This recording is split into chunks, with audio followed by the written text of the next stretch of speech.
ہزاری مل کو عادت تھی جب کبھی ماما عظمت کو اپنی دکان کے سامنے جاتا دیکھتا ادبدا کے چھیڑتا کہ کیوں ماما ہمارے حساب کا بھی کچھ فکر ہے۔ ایک دن حسب معمول ماما سودا سلف کو جاتی تھی کہ ہزاری مل نے ٹوکا۔ ماما بولی، اے لالا، یہ کیا تم نے آئے دن کی چھیڑخانی مقرر کی ہے؟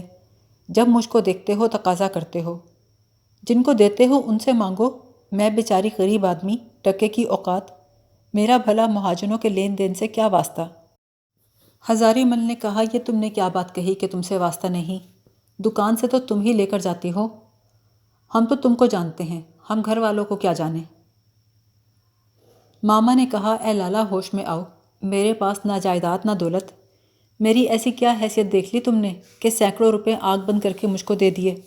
اگر مجھ کو دیا ہے تو تم کو قسم ہے، جاؤ لینا بھی مجھی سے، میرے جو محل کھڑے ہوں سرکار میں عرضی لگا کر نیلام کرا لینا۔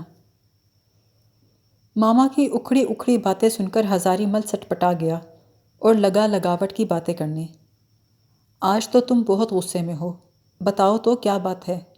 بیگم صاحب نے کچھ کہہ دیا کہ صاحبزادے کسی بات پر خفا ہو گئے؟ یہاں آؤ، بات تو سنو۔ دکان پر جو لڑکا بیٹھتا تھا اس کے ہاتھ میں ایک پیسہ دے کر کہا، دوڑ کر جا، 2 گلوریاں بنوا کر لا اور ذرا سا زردہ الگ سے لے آئیو۔ جب ماما بیٹھ گئی تو ہزاری مل نے ہنس کر کہا، معلوم ہوتا ہے آج ضرور کسی سے لڑی ہو۔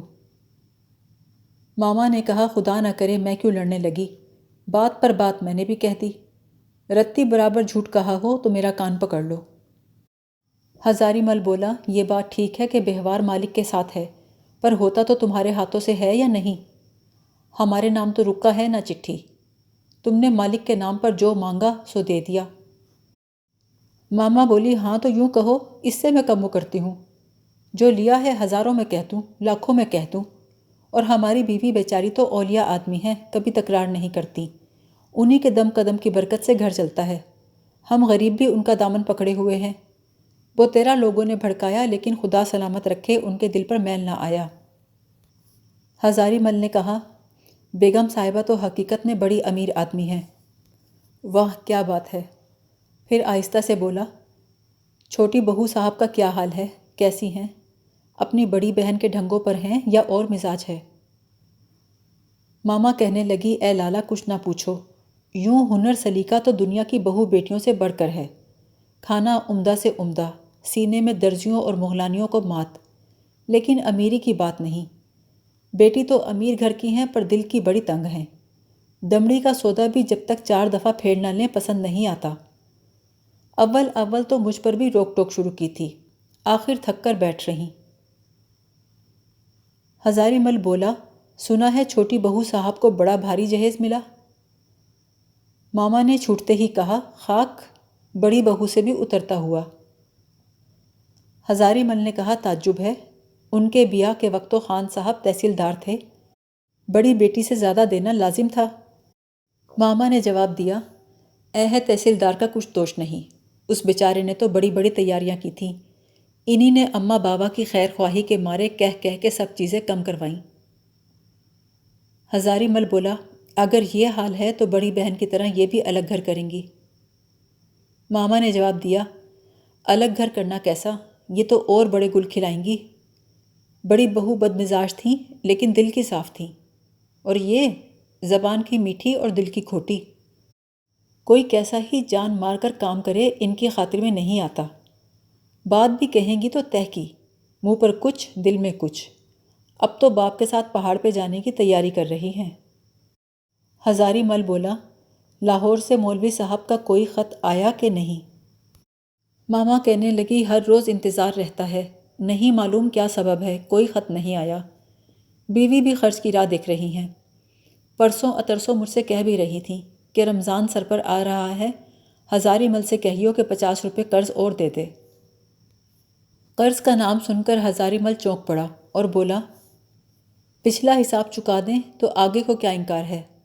دیکھو ماما، بیگم صاحبہ کو اچھی طرح سمجھا دینا کہ جہاں سے بن پڑے روپے کا فکر کریں، میرا ساجی اب میرے روکے سے نہیں رکتا، ایسا نہ ہو کل کلاں بات دینی آ جائے۔ ماما بولی، اے لالا، تمہارا روپیہ خدا ہی نکلوائے گا، بیگم صاحبہ کہاں سے دیں گی، بال بال تو قرض دار ہو رہی ہیں۔ ہزاری مل بولا، مجھ کو دوسرے لینداروں سے کیا واسطہ، ہماری دکان کا حساب تو بے باک کرنا ہی پڑے گا۔ میں تو بیگم صاحب کی سرکار کا بڑا لحاظ کرتا ہوں، لیکن میرا ساتھی چھدامی لال نہیں مانتا۔ اگر وہ قرضے کا حال سنے تو آج ہی نالش کر دے۔ ماما کہنے لگی، یہ سب بات بیگم صاحبہ سے کہہ تو میں دوں گی، لیکن گھر کا کل حال مجھ کو معلوم ہے۔ نالش کرو، فریاد کرو، نہ روپیہ ہے نہ دینے کی گنجائش۔ اگر روپیہ ہوتا تو قرض کیوں لیا جاتا؟ ماما عظمت ہزاری مل سے رخصت ہو کر گھر آئی تو محمد کامل کی ماں نے کہا، ماما تو بازار جاتی ہے تو ایسی بے فکر ہو جاتی ہے کہ تجھے کھانا پکانے کا کچھ خیال نہیں رہتا۔ اب کس وقت گوشت چڑھے گا، کب پکے گا، کب کھانا ملے گا؟ ماما بولی، بیوی، اس موئے ہزاری مل کے جھگڑے میں اتنی دیر ہو گئی۔ وہ ہر روز آتے جاتے مجھ کو ٹوکا کرتا ہے۔ آج میری جان جل ہی تو گئی۔ میں نے کہا، تو نے کیا مجھ سے آئے روز کی چھیڑخانی مقرر کی ہے، کیوں مرا جاتا ہے؟ صبر کر، ذرا لاہور سے خرچ آنے دے، تیرا اگلا پچھلا سب حساب بے باک ہو جائے گا۔ وہ منہ تو میرے سر ہو گیا اور بھرے بازار میں لگا مجھ کو فضیحت کرنے۔ محمد کامل کی ماں نے کہا، ہزاری مل کو کیا ہو گیا ہے؟ وہ تو ایسا نہ تھا، آخر برسوں سے اس کا ہمارا لین دین ہے، سویر بھی دیا ہے، دیر کر کے بھی دیا ہے، کبھی اس نے تکرار نہیں کی۔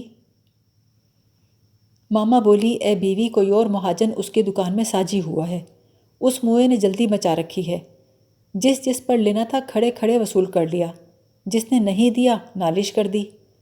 ہزاری مل نے کہلوایا ہے کہ بیگم صاحبہ سے میری طرف سے ہاتھ جوڑ کر کہہ دینا کہ میرے بس کی بات نہیں، جس طرح ہو سکے 2-4 دن میں روپے کی راہ نکال دیں، ورنہ میرا ساجی چھدامی لال ضرور نالش کر دے گا۔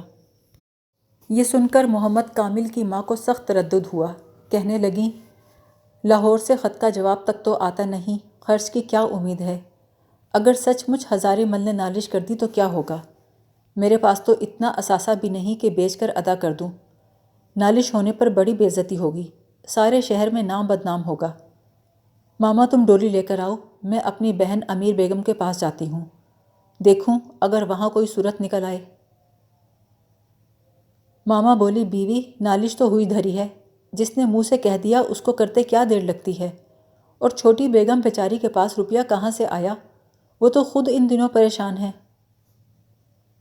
محمد کامل کی ماں نے کہا، پھر بھی آخر کچھ تو کرنا پڑے گا، تم ڈولی تو لاؤ۔ ماما نے پاس جا کر چپکے سے کہا، مہینے بھر کے واسطے تمیزدار بہو اپنے کڑے دے دیتی تو بات رہ جاتی، ان کڑوں کو گروی رکھ کر ہزاری مل کے آدھے یا 1/3 بھی بھگت جاتے تو مہینے تک میاں یا تو خرچہ بھیج دیتے یا میں کسی اور مہاجن سے لے آتی۔ محمد کامل کی ماں بولی، ارے تو کوئی دیوانی ہوئی ہے، خبردار ایسی بات منہ سے بھی مت نکالنا۔ اگر رہنے کا مکان بھی بک جائے تو مجھے منظور ہے، لیکن بہو سے کہنے کا منہ نہیں۔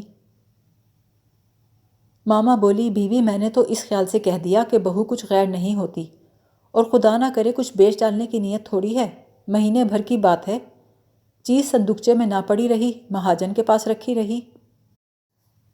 محمد کامل کی ماں نے کہا، پھر بھی بہو بیٹی میں بڑا فرق ہوتا ہے، اور بہو بھی نئی بیاہی ہوئی، ابھی تو اچھی طرح سے گھونگھٹ بھی نہیں کھلا، بھلا اس سے کوئی ایسی بات کہہ سکتا ہے؟ دیکھ خبردار، پھر ایسی بات زبان سے مت نکالیو، ایسا نہ ہو محمودہ کے کان میں بات پڑ جائے اور وہ بہو سے جا لگائے۔ ماما نے کہا، صاحبزادی تو ابھی یہیں کھڑی تھیں، مگر ابھی انہیں ان باتوں کی سمجھ نہیں ہے۔ محمد کامل کی ماں نے کہا، تو جا ڈولی لے کر آ، میں بہن تک جاؤں تو صحیح، پھر جیسی صلاح ٹھہرے گی دیکھی جائے گی۔ محمد کامل کی ماں تو بہن کے گھر سدھاری اور محمودہ نے سب حال تمیزدار بہو کو جا سنایا۔